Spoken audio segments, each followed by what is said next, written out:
El tema que vamos a tratar hoy es un caso que ocurrió en México en el año 2010 y yo quiero comentarle a la audiencia, seguramente Laura lo recuerda, si bien estamos en nuestra octava temporada, nosotros empezamos tras la pista forense en el año 2010, pasa que estuvimos 2 años sin estar al aire, y yo creo, Laura, que fue uno de los primeros casos que tocamos apenas habíamos empezado el programa y que realmente nos llamó la atención por lo asombroso, por el entorno, por, no sé, por todas las características que tenía, que en cierta medida nos hacía acordar a un caso que había ocurrido aquí en la Argentina en el año 2000, y estamos hablando del caso de Paulette Guevara Fara, y hace poco la plataforma Netflix estrenó una miniserie y realmente queríamos hablar con Daniel porque él, quiero contarle a la audiencia, es un reconocido perito forense de México y uno tiene en su memoria lo que había escuchado en esa época, lo que seguimos desde aquí de Argentina, que no fue por supuesto toda la información que tenían allí en México, y ahora viendo esta miniserie, y bueno, queríamos charlar un poco con Daniel sobre lo que fue todo este caso. Así que nos gustaría, Daniel, que nos cuentes un poquito la historia de la familia, qué era lo que estaba pasando en tu país en ese momento, para que la audiencia pueda adentrarse un poco a lo que fue este caso que fue tan conmocionante. Sí, Marcela, Laura, la serie que comentas en Netflix, La historia de un crimen, La búsqueda, Historia de un crimen en esta, la búsqueda, exactamente. exactamente. Pues fíjate que fíjense, perdón, que esa serie, esa miniserie vino a desempolvar uno de los casos más emblemáticos desde la perspectiva forense y política que ocurrieron aquí en nuestro país. Ha sido uno de los asuntos criminales más cuestionados y sobre todo de los más controversiales que han existido en la época actual, porque se mezclan dos cuestiones muy pragmáticas, la política y el poder económico. Entonces, esta es una muy mala combinación. Aquí en nuestro país, en algunos casos por los que yo me he enterado, también en Argentina sucede esto. Ustedes saben que cuando se mezclan estas dos cosas, el poder y la política, los resultados son muy malos, son pesados y son difíciles de creer. La sociedad se cuestionó mucho esto y sobre todo en un estado, en el Estado de México, donde en ese momento gobernaba el que después se convirtió en presidente de la República, Enrique Peña Nieto, y muchos de sus colaboradores que estaban trabajando en la entonces Procuraduría General del Estado de México, después se fueron a trabajar con él al gobierno federal. Entonces no hace más que sembrar dudas y sembrar la incertidumbre de por qué en un asunto que a todas luces se pudo haber resuelto desde la óptica científica y forense, dejó un agridulce sabor de boca a la sociedad y conmocionó mucho a la gente, pero además se volvió muy mediático. La situación problemática de esta familia es que ellos mismos provocaron que los medios masivos de comunicación se apoderasen del caso. El hecho de que el 22 de marzo los padres de Paulette tuvieran la oportunidad de dar a conocer en medios masivos de comunicación y de ahí lanzar toda una campaña de búsqueda por su menor niña desaparecida.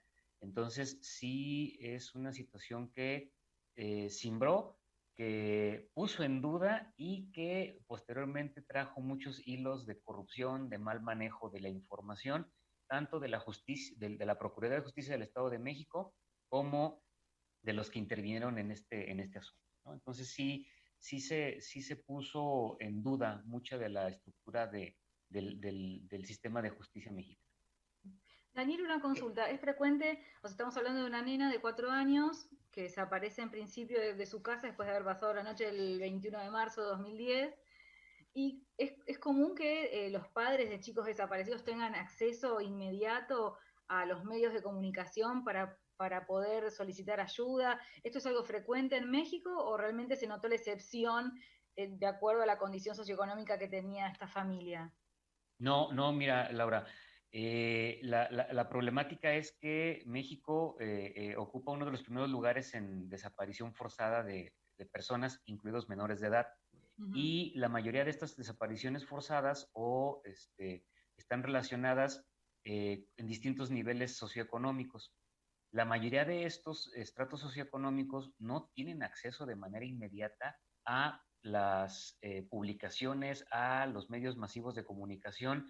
A partir de esos años, 2 años después, en 2012, se establece la alerta ámbar aquí en México a nivel federal y luego a nivel nacional, pero lo cierto es que ellos tuvieron el acceso inmediatamente después de que se reporta la desaparición de la niña.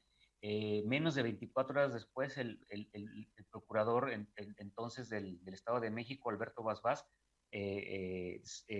selecciona uno de sus elementos de personal y comienza toda una búsqueda, ¿no? Entonces, sí se notó inmediatamente tanto el poder económico y político que tiene o que tenía la familia entonces, sobre todo del papá de la niña, Mauricio Antonio, cuya familia estaba relacionada con el exgobernador del Estado de México. Entonces, sí se notó una situación inmediatamente de poderío y económico, ¿no? Y político, capital político muy fuerte.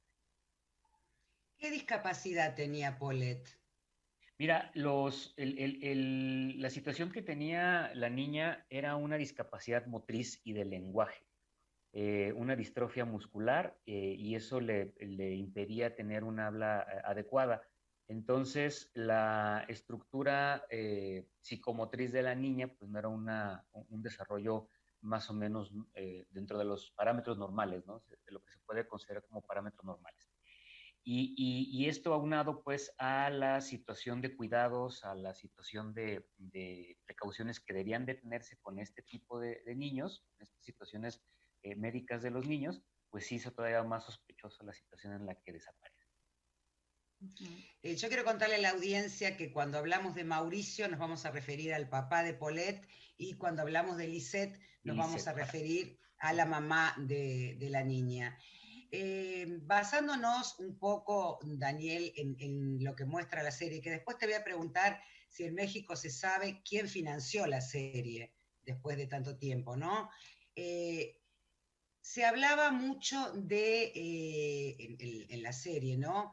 Las diferencias que habían en el matrimonio. Incluso se comenta que Lisette la semana anterior había estado con una amiga en una playa en compañía de un grupo de jóvenes, de hombres, y que había cierto conflicto a nivel matrimonial. ¿Qué se sabía de eso en el momento? ¿Cómo era el entorno familiar de Paulette cuando desaparece? Fíjate que esa situación no fue en el momento, hace 10 años, no fue proyectada a los medios de comunicación. Todo esto se supo después de que el entonces subprocurador de justicia, Alfredo Castillo, quien después se convirtió en comisionado federal, tuvo una situación muy peculiar este señor ahí. Hubo un momento en que se emite una orden de arraigo que también fue algo muy singular, porque el arraigo en ese momento nada más estaba dirigido aquí en México para la delincuencia organizada. El procurador ordena al subprocurador Castillo que los arraigue, y es ahí donde se sabe toda esta información, que tenían problemas de matrimonio, que tenían situaciones de dificultad, que incluso estaban en procesos de separación, y es ahí donde corre la información sin que se confirmase en ese momento, sino hasta años después, de que efectivamente la mamá de Paulette se había ido unos días antes, se había sucedido todo ese tipo de situaciones. Pero esa información que manejaron de Lisette y del matrimonio de Lisette y Mauricio no se sabe sino hasta que Alfredo Castillo interviene en ese arraigo y los entrevista, los cuestiona por separado. ¿Sí? Entonces ahí donde se da a conocer esta situación. Les propongo que sigamos avanzando en el caso para que quizás quien no lo conoce o quien no vio la serie completa, para ver cómo se desarrolló, porque en principio si ellos estaban en proceso de separación o de repente alguno de ellos era infiel, no los haría principales sospechosos de la desaparición de su hija, ¿no? Entonces me gustaría quizás avanzar un poco más en el caso para entender, para que todos entiendan bien su desarrollo y bueno, por qué resultaron en principio ellos sospechosos, ¿no?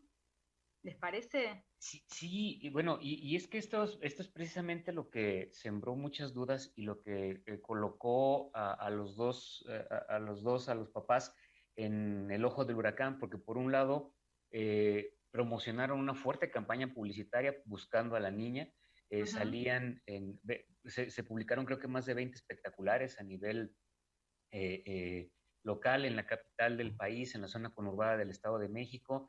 Días después, 4 días después, el procurador Alberto Basbás va personalmente a la casa. Entran una serie de elementos de servicios periciales, de forenses, perros de búsqueda. Hubo incluso una reportera, ahora ella es senadora de la República, Lili Telles, quien entrevista a la mamá arriba de la cama donde días después se encuentran al cuerpo de la niña. Y esto fue lo que siembra la duda. O sea, finalmente, ¿cómo es posible que después de casi 6 días de haber desaparecido, de haber provocado toda esta parafernalia mediática, de que se hayan mandado llamar al procurador, de que se haya nombrado un subprocurador especial para el caso, de que se haya ejercido toda una presión mediática por parte de la familia, el cuerpo de la niña aparece en la orilla de la cama con signos específicos de datos, ¿no? ¿Cuáles con esos signos específicos? ¿Qué reveló la autopsia de la niña? Bueno, aquí el proceso es que en el primer reporte de autopsia que se hizo por parte del CEMEFO del Estado de México, revelan que fue una asfixia mecánica sin violencia. Es lo que se estableció ahí. Y después, otro reporte del mismo CEMEFO establece que la causa de muerte fue una compresión torácica derivada del producto, de cómo quedó el cuerpo de la niña en medio del colchón y de las tablas de madera que formaban la cama tan peculiar que tenía ese proceso. Después hablaron de tiempos de muerte, dijeron que el cuerpo de la niña, según lo que encontraron en el contenido estomacal, había consumido alimentos 5 horas antes de su muerte, y después dijeron que no, que tenía mucho más tiempo de muerte. Entonces, fueron datos que ellos mismos empezaron a contradecir y que posteriormente a que se encuentra estas discrepancias, comienza la duda, comienza el proceso de preguntarnos, bueno, ¿cómo es posible que desde el punto de vista forense los mismos peritos se hayan contradecido en los primeros reportes y después hayan, por ejemplo, prolongado el tiempo de muerte respecto a los primeros datos que se dieron con contraste a los elementos que posteriormente se encontraron? Entonces, esta fue una de las situaciones en las cuales los apartados periciales del país, pues sí dejaron mucho que desear, ¿sí? Claro, todo el contexto pericial. Yo quiero que sepas, Daniel, que yo el caso de Polet lo hemos también mencionado otras veces en el programa o en alguna presentación que hemos hecho con Marcela, pero también lo doy como ejemplo de errores en la inspección ocular cuando doy inspección ocular en la facultad, porque es tan, o sea, es increíble que no se haya podido determinar, no que la nena estuviera, no sé, por accidente, por lo que sea, que esté ahí, sino que ningún perito haya podido establecer si en el momento en que se hizo esa inspección, ese primer acercamiento, estaba o no estaba. Y, o sea, después como decimos, las diferencias entre los resultados de autopsia son muchos errores que realmente hacen que el caso se transforme en una película de terror, sumado, como vos decías, a la cantidad de material mediático, de medios de comunicación que hay, ¿no? Disponible, inclusive el momento del hallazgo real del cuerpo. Fíjese, y aquí es importante que se comente esto porque la conclusión oficial a la que llegó la entonces Procuraduría del Estado de México es que la menor, la niña Polet, por sus propios medios, esto es algo muy absurdo, se desplaza sobre su cama. Ella estaba en teoría acostada entre dos juegos de almohadas, y después cae accidentalmente de cabeza en el espacio que queda del colchón a los pies de la cama. A los pies. exactamente, ahí en teoría muere asfixiada y es donde permanece 9 días sin que nadie notara su presencia.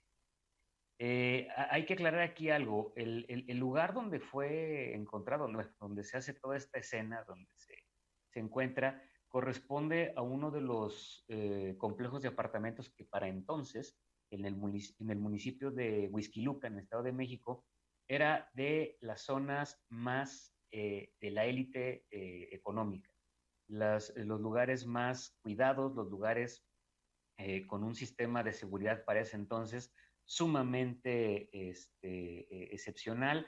No había un lugar, pues, en el Estado de México mejor cuidado que esa zona del Estado de México, ¿no? De Huixquilucan, ese complejo de apartamentos tan especiales. Entonces, supongamos, digo, una hipótesis así muy absurda, es que las condiciones atmosféricas y del lugar propiciaron una descomposición pasiva del cuerpo de la menor y que por eso no hubo una proyección de gases o una emanación de sustancias de un cadáver en estado de putrefacción.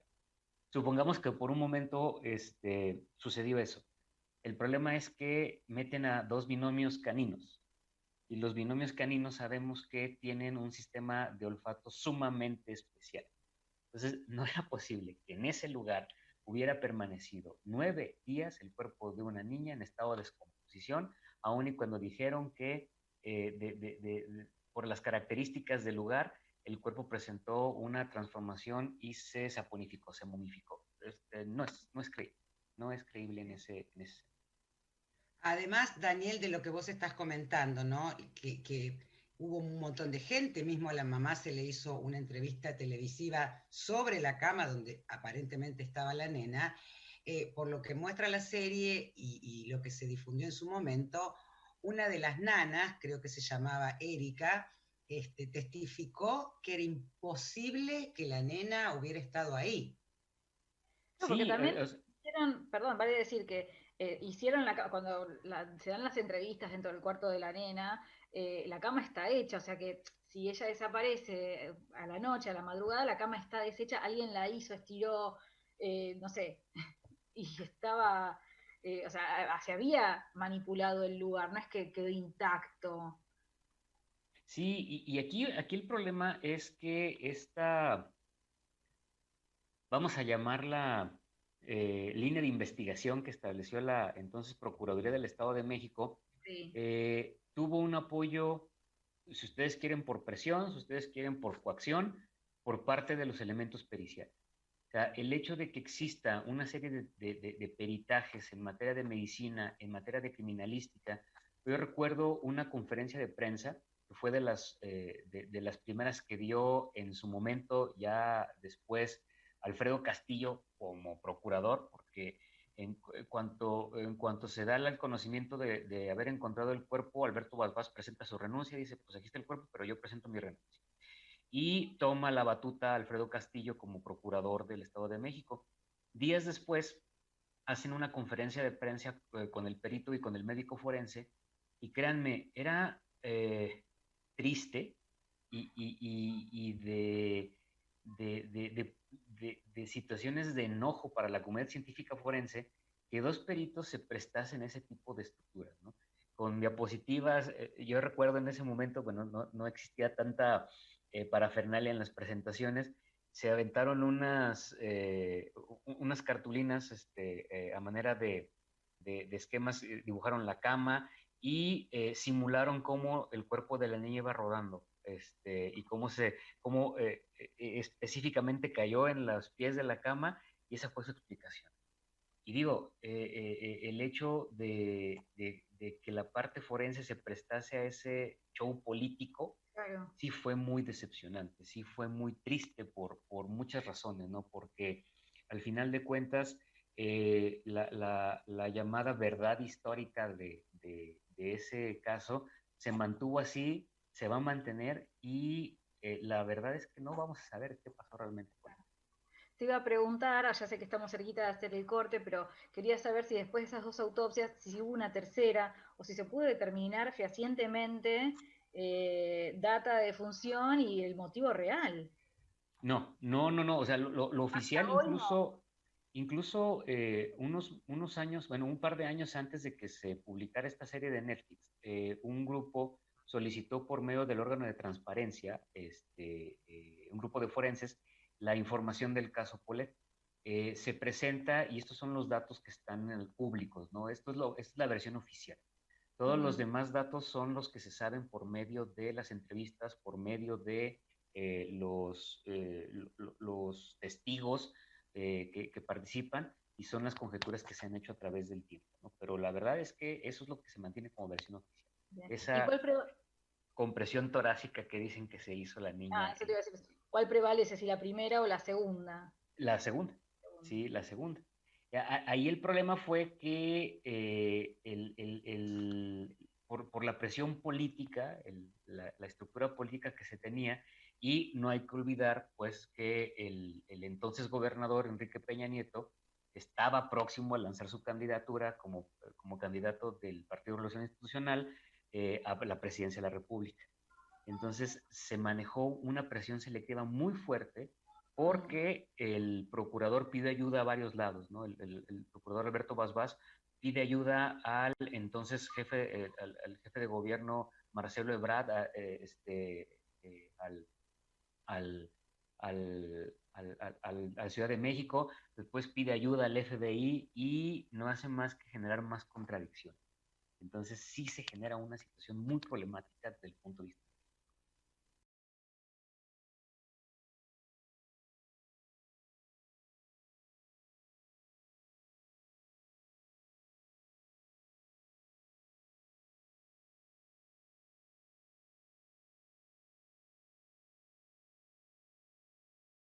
Vamos a seguir desarrollándolo, pero bueno, si recién te enganchás o si no lo conoces, además de recomendarte una serie que está en Netflix que habla sobre el caso, queremos contarte que Paulette desapareció, o se denuncia su desaparición el día 22 de marzo del año 2010. Y la última vez que fue vista por la noche del día 21 en su casa. O sea, si desapareció de su habitación en su casa. Ella tenía una discapacidad que afectaba su motricidad y su habla, y bueno, inmediatamente se inicia una búsqueda muy intensa, como decía recién el profesional que nos acompaña, que ahora lo vuelvo a presentar. Se abre una campaña mediática muy importante para su búsqueda. ¿Qué ocurre? 9 días después aparece el cuerpo de la niña en su habitación, a los pies de la cama, en el espacio que hay entre el colchón y la cama propiamente dicha. Allí se desatan una serie de teorías y vamos a ver cómo poco a poco se derrumba cualquier investigación seria, porque tanto autopsia como el sector de criminalística que interviene no logra dar un informe, digamos, lo suficientemente sustentable para explicar qué fue lo que pasó. Entonces, para entender un poco mejor el caso, nos está acompañando hoy el experto forense Daniel de la Barrera Escamilla desde México. La verdad que siempre es un gusto tenerlo, así que Daniel, seguimos con este caso que es realmente apasionante y que, como decíamos siempre en temporadas anteriores con Marcela, muchas veces es increíble ver cómo la realidad siempre supera la ficción. Y yo creo que en este caso ocurre en todos los puntos. No sé si coinciden conmigo. Sí, recién decía Laura la serie, por eso estamos tratando el tema hoy, una serie que está en Netflix, se llama Historia de un crimen, La búsqueda, y como bien decía Laura, Paulette era una chiquita de 4 años y generó toda una conmoción en ese momento en México por las características, ¿no? Y yo quería preguntarle a Daniel, porque se habló mucho del tema de los padres, sobre todo de la mamá. ¿Y qué pasó después durante el juicio? Entiendo que la familia de Mauricio Guevara, el papá de la nena, porque el matrimonio tenía otra nena, creo que se llamaba igual que la mamá, Lisette, que inclusive, corregime Daniel si me equivoco, se encuentra un audio de la mamá diciéndole a su otra hija, no digas nada, es por el bien nuestro, es decir, la justicia encuentra un audio ahí medio dudoso, y después la familia del papá de la chiquita trata de impedir que la madre pueda ver a su hija, a la otra hija. Sí, bueno, aquí sucedió una situación muy peculiar. Hay que poner en contexto que el Estado de México está muy cerca de Ciudad de México, de la capital del país. Entonces, son áreas conurbadas, son ciudades muy cercanas y por tanto, en teoría existe mucha colaboración entre las autoridades del Estado de México y las autoridades del entonces Distrito Federal, ahora convertido en Ciudad de México. En ese tiempo, después de que se dé esta situación de que se encuentra el cuerpo de Polet y de que se establecen estas hipótesis investigativas mal habidas, la mamá de las niñas se separa por completo de Mauricio y la familia de Mauricio intenta quedarse con la custodia de la otra hija, de Lisette, ¿sí? La mamá de las niñas interpone una denuncia en la Procuraduría del Distrito Federal, fuera de su jurisdicción. Entonces, fue una lucha política, los políticos del Estado de México contra los políticos de la Ciudad de México, ¿no? A ver quién ganaba y quién podía generar ese proceso. Al final llegan a un acuerdo en donde se permite la convivencia y se permite la, la, la, la custodia compartida, pero lo cierto es que eso sembró más dudas. ¿Por qué? ¿Cómo es posible que después de la pérdida de una niña, de una hija, literal, se peleen en los juzgados civiles por la custodia de la otra, ¿no? O sea, no, era una situación que no empataba en ese momento tan peculiar. Y aquí la situación es que Lisette Farah, la mamá, tiene una participación muy peculiar a lo largo de todo el proceso de investigación. ¿Por qué? Por un lado, sus constantes apariciones en los medios masivos de comunicación, otorga entrevistas, otorga apariciones, pero después, al momento de que presenta sus declaraciones ante la autoridad, establece muchas contradicciones. Y posterior a esto, la propia autoridad dice, bueno, es que esta es una persona, es una mujer que presenta algún trastorno de la personalidad, siempre se comportó de una manera muy especial, muy peculiar, no lucía desesperada, no lloraba, no se expresaba, vaya, los expertos, incluso también hay un peritaje en psicología que establece una no correspondencia entre la situación de la desaparición de una de sus hijas con respecto a la situación de búsqueda, ¿no? Fue algo muy peculiar entre las inconsistencias de sus declaraciones con respecto a el tipo de personal que ella presentó en ese momento. Tengo una consulta. ¿A los dos padres se los sometió a control psiquiátrico o psicológico? Sí, Como este sí, sí, grupo. sí. Hubo una psicóloga por ahí del Estado de México que hizo los perfiles psicológicos de ambos progenitores, pero donde más fue evidente el trastorno de personalidad fue en Lisette, ¿no? Entonces, Pero aún así, aquí ese trastorno no implicaba quizás que ella sea violenta con sus hijos, o sea, en todo caso había esa diferencia, esa disociación entre lo que estaba ocurriendo con cómo ella se manifestaba, pero no había algo que... sí, sí, y si en caso de que lo hubieran determinado o detectado, no se dio a conocer. La situación es esa, ¿no? Que mucho del informe, mucha de la estructura que se genera en este proceso queda reservada y no se presenta de manera oficial, ¿sí? Okay. Entonces, una de las principales contradicciones que hizo dudar de esta situación de Lisette es que dice, bueno, mi hija tiene una discapacidad motriz, no se puede valer por sí sola, tiene dos nanas que la cuidan, que hacen. Esta discapacidad motriz le impide hablar, tiene una falta de coordinación en su cuerpo, etcétera, etcétera. Cuando emiten el peritaje y donde dicen que la niña por sus propios medios se rueda accidentalmente y cae, pues contrasta palmariamente con esa discapacidad motriz que afirmaron que la niña tenía. Sí. Y el ¿Sí? historial médico de Paulette, ¿qué indicaba? ¿Quién tenía razón? O sea, ¿la madre daba una descripción exagerada No, o era efectivamente. ridículo pensar que rodara por la cama? Es que ese fue el problema, ¿no? No era exagerado la situación, la niña sí requería cuidados, la niña sí necesitaba una atención especial, terapia, etcétera, etcétera, y fue contrastante con el hecho de decir cómo es posible que la niña se haya rodado por sus propios medios. Sí. O sea, eso es lo que más sacó de contexto dentro del proceso, ¿no? Dentro de esta estructura. Y que se conozca, ¿hubo alguna contradicción en el testimonio que dieron los padres? De repente decir que estaban y no estaban, o alguna cosa en el relato de los hechos que pudiera resultar más sospechoso. Sí hubo contradicciones. La situación es que estas contradicciones permanecieron en reserva. Y todo fue después publicado de manera azarosa, llega a los medios de comunicación por un informante anónimo, donde se dan a conocer estas grabaciones que ustedes comentan. Aquí en nuestro país, una parte del área de inteligencia operativa del gobierno federal era el entonces denominado CISEN, el Centro de Inteligencia de Seguridad Nacional. Ese centro de inteligencia tenía la opción, o tiene la opción, de hacer estas famosas intervenciones telefónicas, rastreo y telecomunicaciones. En teoría debían haberse hecho a través de las órdenes judiciales correspondientes, a través de las órdenes de los jueces, y el problema fue que estas grabaciones se obtienen de manera ilegal.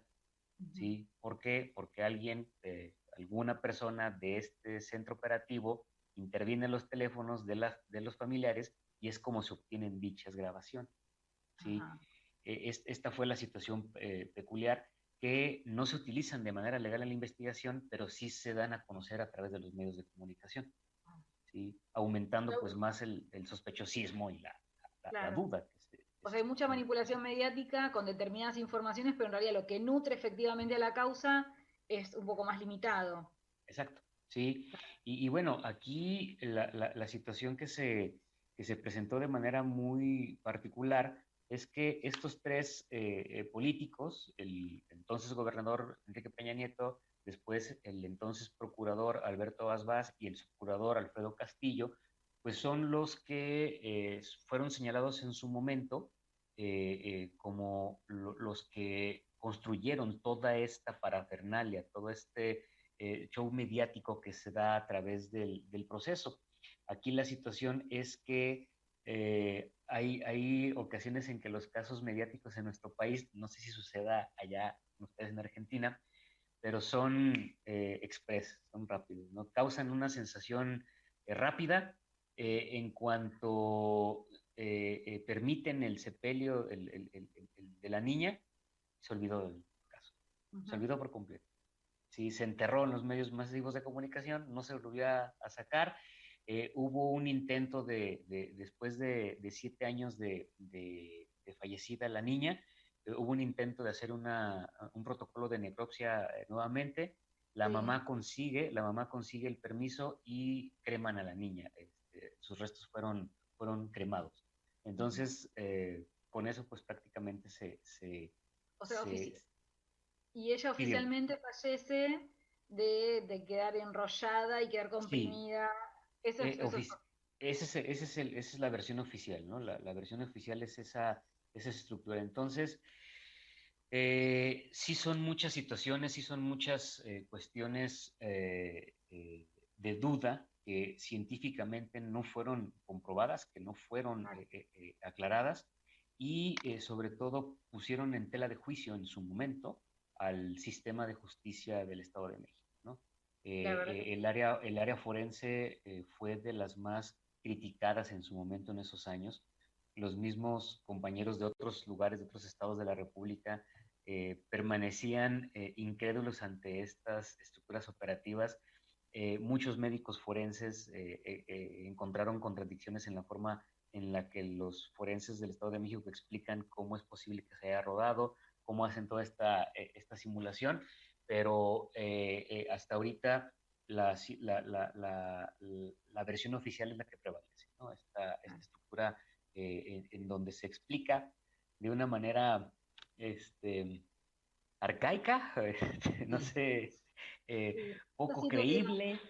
Sí, Claro, o porque sea, el tema es, o sea, vos podés tener una versión oficial, pero ¿qué ocurre con todos los demás, con las otras evidencias que son reales y que, o sea, ¿cómo justificás que no prestás atención o que no mirás para ese lado, ¿no?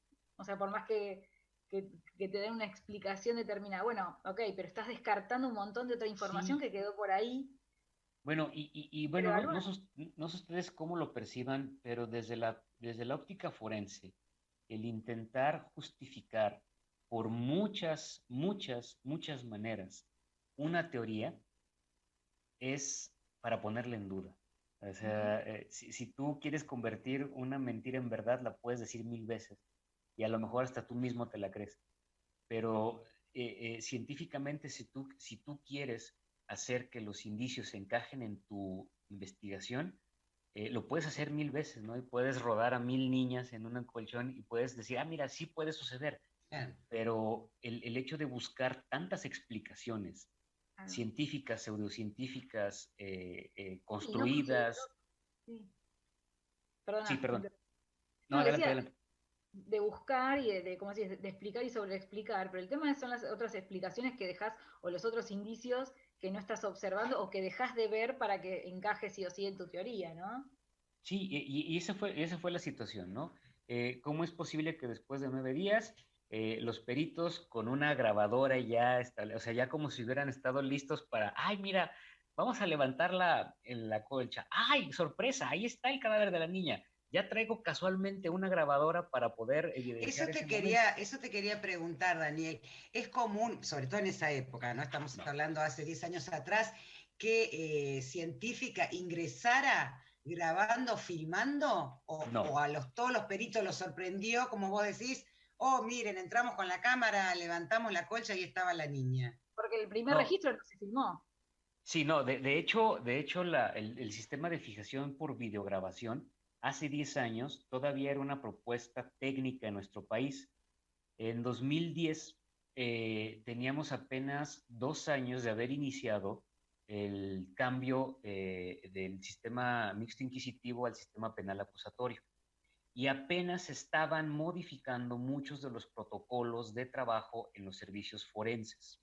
Ujú. Entonces, los sistemas de videograbación que se tenían en ese momento, a pesar de que eran para su época tecnológicamente avanzados, no estaban a disposición de todas las servicios forenses, de todos los servicios periciales. A lo máximo que llegaban los servicios periciales de manera obligatoria era una cámara fotográfica. Y en ese tiempo todavía existía la migración de la fotografía analógica a la fotografía digital. ¿Sí?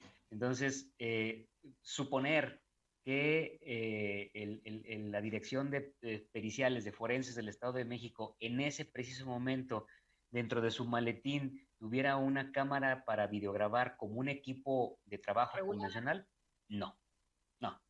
¿Sí? Entonces, es un sospechosismo todavía más fuerte porque, aquí traigo mi cámara, casualmente voy a grabar, voy a empezar a grabar en este momento y levanto la colcha y encuentro el cadáver de alguien, ¿no? Entonces, sí es una situación muy peculiar en ese